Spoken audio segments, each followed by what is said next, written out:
Hey guys, it's 11:46 on the 21st of February, and it's now 21 degrees out. Okay, part 2 of dedication, the searching into and studying of this one truth in reference to a closing with it as our life is an infallible mark of a soul divinely enlightened and endued with spiritual and heavenly wisdom. For though it be unto the Jews a stumbling block, and to the Greeks foolishness, yet unto them who are called it is Christ the power of God and the wisdom of God, because the foolishness of God is wiser than men, and the weakness of God is stronger than men. Oh, what depths of the manifold wisdom of God are there in this mystery! The more it is preached, known, and believed aright, the more it is understood to be beyond understanding, and to be what it is, a mystery. Did ever any preacher or believer get a broad look of this boundless ocean, wherein infinite wisdom, love that passeth all understanding, grace without all dimensions, justice that is admirable and tremendous, and God in his glorious properties, condescensions, high and noble design, and all his perfection and virtues flow over all banks?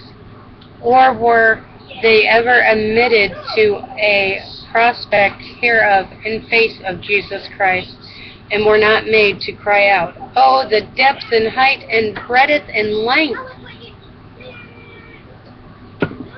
Oh, the inconceivable and incomprehensible boundlessness of all infinity, transcendent perfections!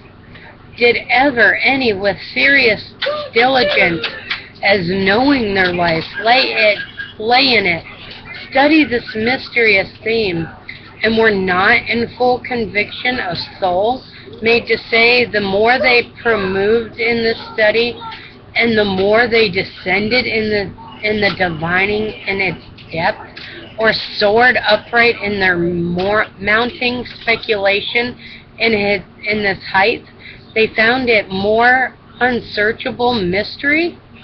The study of other things, which, alas, many who think it below them to be happy, are too much occupied in what it hath wasted the spirit, wearied the mind, worn the body, and rarified the brain to the next degree unto a distraction. What satisfaction can it give as to what it esteemed, or encouragement as to future attainments? And when, as to both these,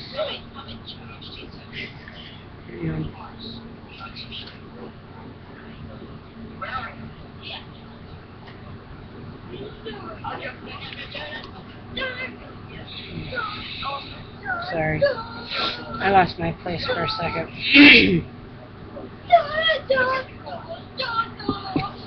And when, as both of these, something is had, and the poor soul puffed up with an airy, faithful apprehension of having obtained some great thing, but in truth a great nothing, or a nothing pregnant with vanity and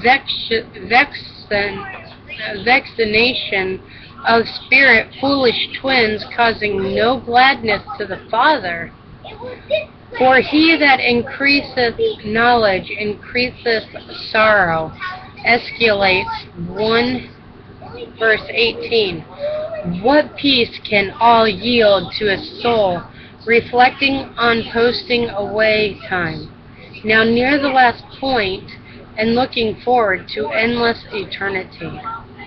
Oh, the thoughts of time wasted with, and fair opportunities of good lost by the vehement pursuing and hunting after shadows and vanities, will torment the soul by assaulting it with piercing convictions of madness and folly, and forsaking all to overtake nothing with dreadful and soul-terrifying discourses of the saddest of disappointments, and with the horror of an everlasting and incomparable loss.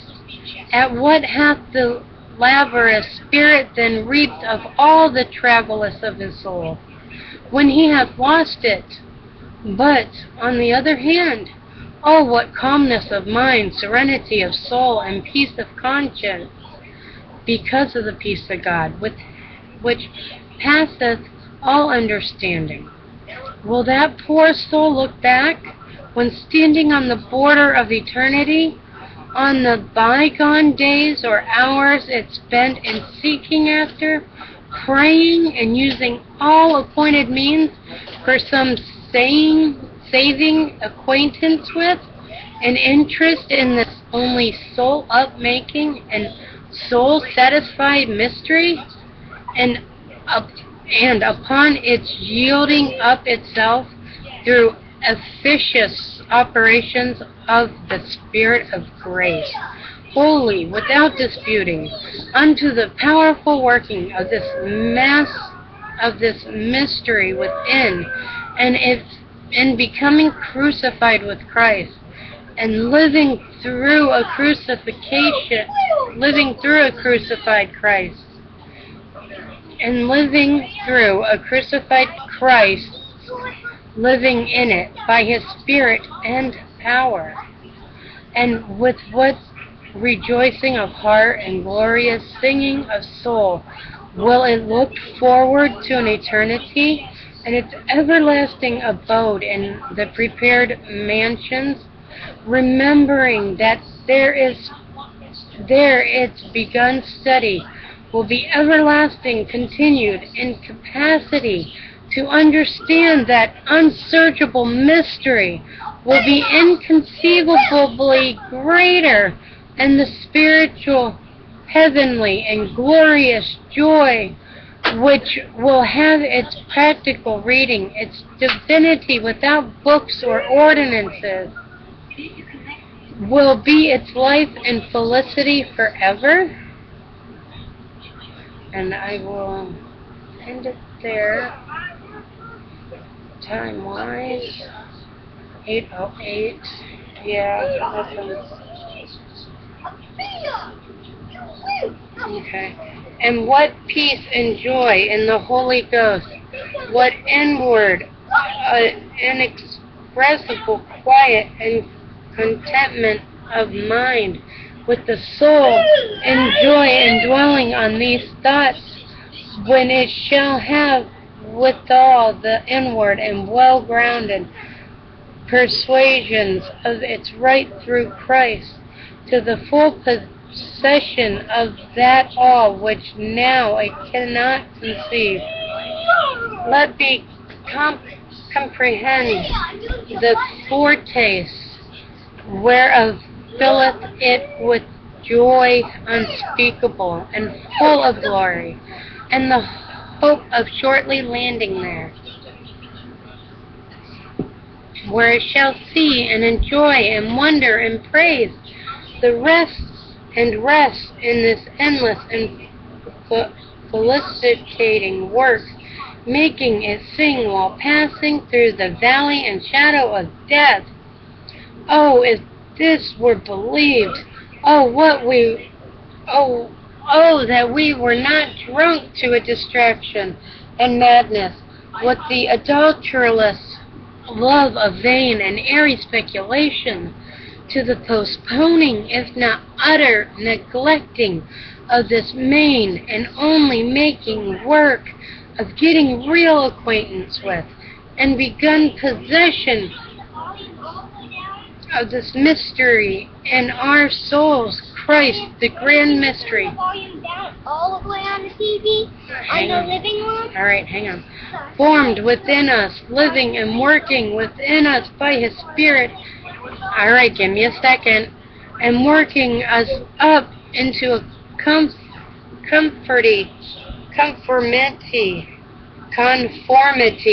into a conformity unto, and heart closing with God manifested in the flesh, that we may find and experience, or at least in truth and reality have a true transept of the gospel mystery in our soul. Oh, when shall we take pleasure in pursuing after this happiness that will not flee from us, but is rather pursuing us? And that's where I will end this one. So this is dedication, part 2. Peace be with you, my brothers and sisters. I love you. I'll be right back.